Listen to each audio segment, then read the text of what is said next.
Thank you, Congressman Chanco, then Congresswoman. Mr. Chair, yun na nga ang problema, no? Nung unang ginawa to, I was against it. How can we investigate ourselves? That is the primary question. So kung ang isang congressman, sabi nyo kanina, kahit sino masagasaan, wala tayong sasantuhin, kahit congressman, kahit senador. Eh kung ang congressman hindi pa pwedeng maging resource person at hindi natin pwedeng pa-testify under oath, eh di ibig sabihin sa usapang to, exempted ang congressman. So paano tayo mag-iimbestiga? Paano tayo? Number one. Number two, Mr. Chair, here is the USB. Sinasabi, paano nagkaroon ng insert? Under the name of Congressman Saldico, ang insertion sa BICAM as proponent siya is 13,803,693,000. And we do not want to invite him as a resource person. Mr. Chair, sorry. Comsec, can you show this para lang sabihin hindi ako Mr. Chair, with nag-invento? due courtesy. Wait, I have the floor. Yeah, i-correct I have ko the lang. floor. Yeah, but I have Mr. the floor. No, Mr. Chair. I have the floor.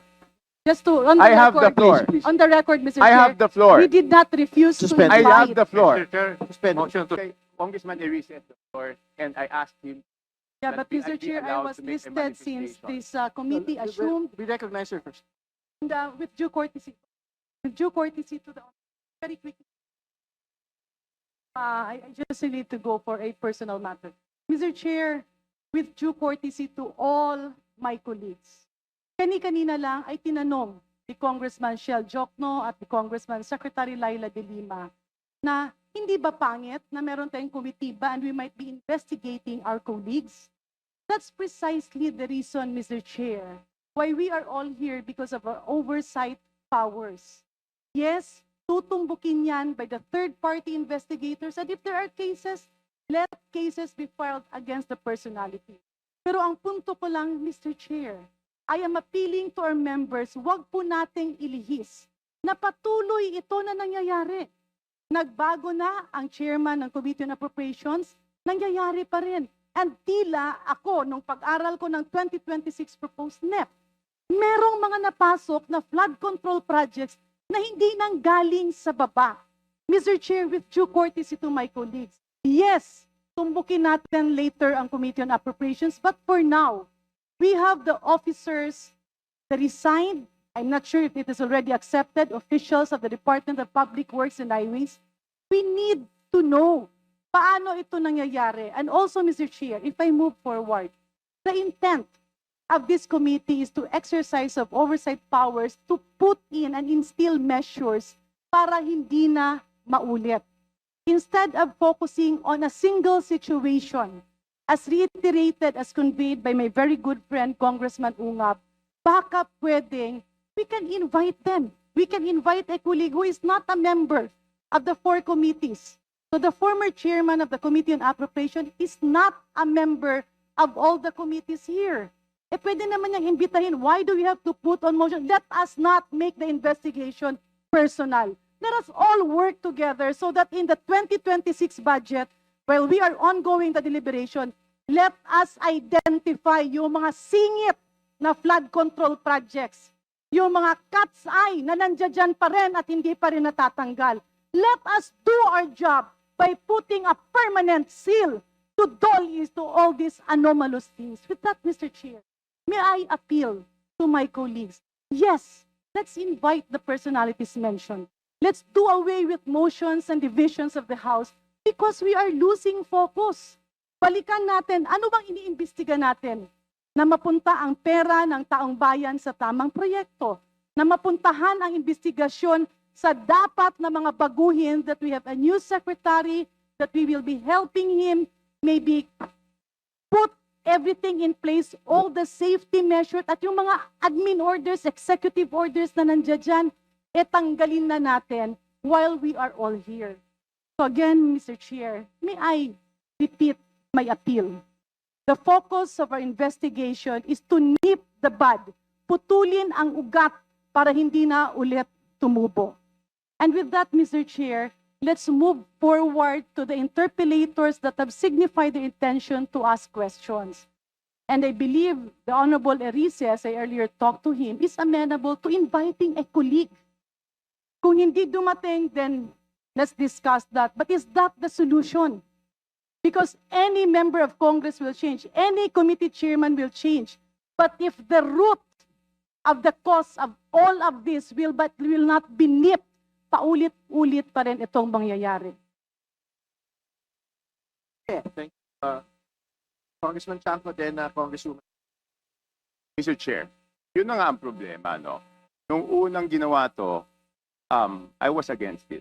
How can we investigate ourselves? That is the primary question. So kung ang isang congressman, sabi nyo kanina, kahit sino masagasaan, wala tayong sasantuhin, kahit congressman, kahit senador. Eh kung ang congressman hindi pa pwedeng maging resource person at hindi natin pwedeng pa-testify under oath, eh di ibig sabihin sa usapang to, exempted ang congressman. So paano tayo mag-iimbestiga? Paano tayo? Number one. Number two, Mr. Chair, here is the USB. Sinasabi, paano nagkaroon ng insert? Under the name of Congressman Saldico, ang insertion sa BICAM as proponent siya is 13,803,693,000. And we do not want to invite him as a resource person. Mr. Chair, sorry. Comsec, can you show this para lang Yeah. sabihin hindi ako Mr. Chair, with nag-invento? due courtesy. Wait, I have the floor. Yeah, i-correct I ko have the lang. floor. Yeah, but I have Mr. the floor. No, Mr. Chair. I have the floor. Just to, on the I have the record, floor. On the record, Mr. I Chair. have the floor. We did not refuse Suspend. to I invite. have the floor. Mr. Chair, suspend. Motion to suspend. Mr. Okay, Congressman Erice had the floor, and I asked him.